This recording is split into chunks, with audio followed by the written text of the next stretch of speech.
All right, welcome to KX News on the Go. I'm Chance Thicklin. The state has rested its case in the Nicole Rice murder trial. However, before the state rested its case, they called Nicole's aunt and uncle to the stand. Nicole's aunt, Brenda Glintz, testified Monday that Nicole disclosed information about the crime scene to her that otherwise would not have been available to Nicole or the public. She also testified that Nicole used vulgar language about Anita and that Anita, quote, deserved to die. The state ended the day with testimony of the case agent, Minot Police Detective Carmen Asham. The state then rested its case. The defense then called their first witness to the stand, Doug Coons, who was hired as a private investigator by Rice for $10,000. His job is to investigate the case in its entirety independently and present his conclusions.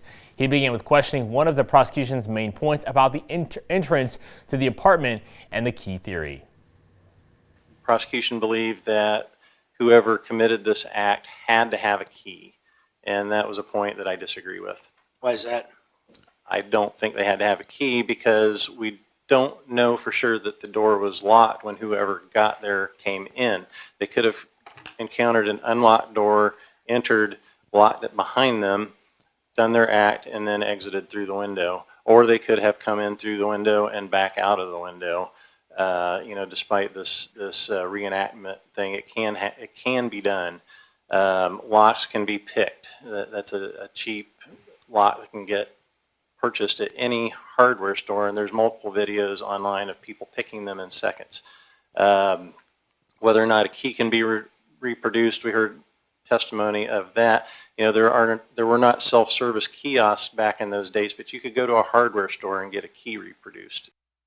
Right. The defense did not finish with their first witness before the day was over. They will continue with his testimony at 8:30 this morning. The defense will then continue presenting their case. We have all that information on how to watch, stream, and go back and past testimonies and hearings at KXNet.com. All right. The state's attorney, General Drew Wrigley, said it's time for the truth in sentencing, and that message drew a packed room at the state capitol. Lawmakers reviewed the re-engrossed version of Senate Bill 2128. Before, the bill required violent offenders to serve 85% of their sentence, but it didn't clearly define what counted as time served. Now the re-engrossed version spells it out. Transitional housing, like halfway houses, won't count unless approved by the Department of Corrections. Before, offenders could earn up to 2 days a month off their sentence for good behavior. Now, that's been cut in half to just 1 day per month. Before, the bill allowed certain inmates to apply for work release if they were low risk. Now it tightens who qualifies and gives the department more control over where those individuals can be housed. A violent criminal gets out with 4 convictions.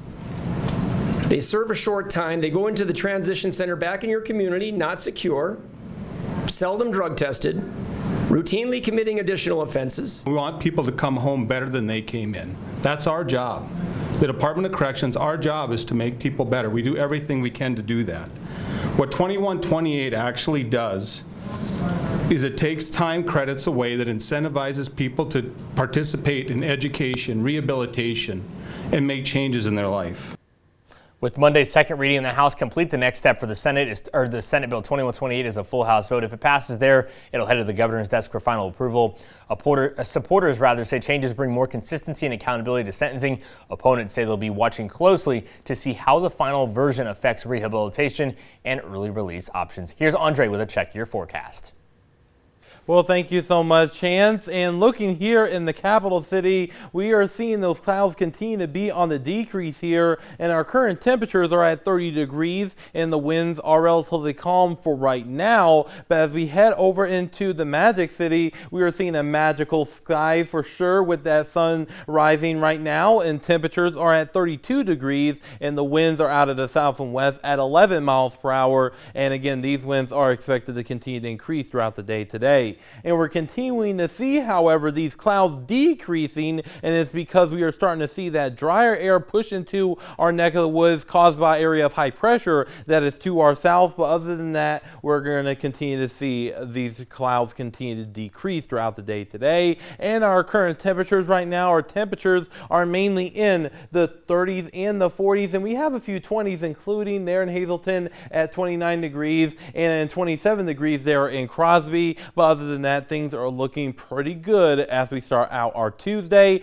and our winds are out of the west-northwest about 5 to 15 miles per hour, and these winds will continue to go on up throughout the day today because of the passing of this area of high pressure towards our south, and this is going to continue to warm up those temperatures too throughout the day today and into our Thursday as this area of high pressure moves its way towards the south, north and east, and that is going to be bringing us that warm air from the south, and that's really going to increase those temperatures. So if you were looking for the warmer temperatures, well, you are in luck because it is on the way. And our highs for today will mainly be in the 50s, which means guess what? That spring meter will be at a level 3, and from normal, this is about 10 to 15 degrees above normal for this time of year, so it's going to be feeling pretty nice. So really enjoy it, folks. And once we get into tonight, temperatures will drop down into the 20s and the 30s, so it's going to be a relatively mild night in store for us here. And as far as the winds, we're going to continue to see those winds increase to around 20 to 30 miles per hour with gusts upwards to potentially 40 miles per hour, and then those winds start to subside as we head into the evening and overnight hours, which is going to be really nice just in case you want to stargaze. And once we enter into our Wednesday, we will see those temperatures increase into the 50s and 60s for the most part, with a few 40s in the north and eastern portions of the viewing area. And for Thursday, even warmer into the 60s and 70s for the most part. So it's going to be a really nice day in store for us for our Thursday, so be ready for that. But once we enter into our Friday and Saturday here in Williston, we will see those temperatures drop down into the 30s, and we will see those clouds on the increase and maybe a little bit of precipitation. We're going to be watching this as a more active pattern will start to take up shape here. Now for Dickinson, we will see those temperatures drop down from the 70s around our Thursday into the 40s as we head into our Friday, and then into the 30s as we head into our Saturday with those clouds on the increase. Now for Minot, we will continue to see those temperatures increasing between now and Thursday, but however, here's the thing, we will see those temperatures drop down into the 30s as we head into our Friday and Saturday, and it's because of this active pattern setting up, and this is going to continue into our Sunday as well, but we will see resurgence in temperatures for our Monday with temperatures climbing up into the low to mid 40s with those clouds starting to decrease a little bit. Now for Bismarck, we're going to see those temperatures decrease into the 40s as we head into our Friday, and once we get into our Saturday and Sunday, we will see those temperatures drop further into the 30s, and we will see a lot of cloud cover during this period of time. So Chance, spring is just saying, hey, I'm here. Sounds good, Andre. Thank you. Well, for everyone here at KX News, I'm Chance Dicklin. Have a great day.